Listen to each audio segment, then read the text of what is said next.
In today's video, I'm going to teach you how to download assets in Figma project. First, open your web browser and head to Google. In the search bar, type Figma and open the official website from the results. This ensures you're on the correct platform. Once you're in, you'll land on your Figma home, where your recent files and projects are listed. Make sure you're in the right workspace so the project you need is visible. Next, choose the project you want to download assets from, and open the file inside that project so you can see the design canvas. Navigate to the page that contains the assets you need. Decide what exactly you want to export. This could be a frame, a component, an icon, an image, or a group of layers. Click to select the item. If you need multiple assets at once, you can select several objects together. A helpful tip here: rename your layers or components before exporting. Figma uses these names for the exported files, which keeps everything organized when you hand off to developers or drop assets into another tool.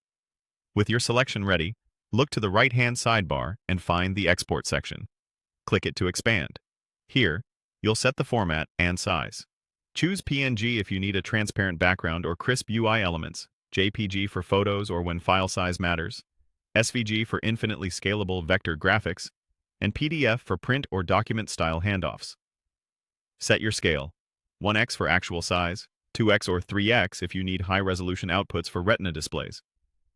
If you need several versions, add another export setting with a different format or scale. You can also customize file suffixes so each variant is clearly labeled. When your settings look good, click the Export button. The button text will reflect your chosen format, like Export PNG. You'll be prompted to pick a save location. Choose your folder and confirm.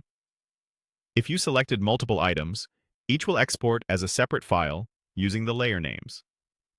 If you export a whole frame, everything inside is flattened into that single output, which is perfect for screen mockups or banners.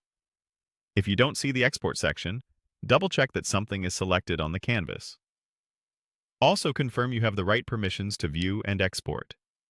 For best results, keep frame dimensions on whole pixels and avoid odd scaling like 1.3x, which can cause blurriness. And remember, consistent naming before export saves time later when you're organizing assets.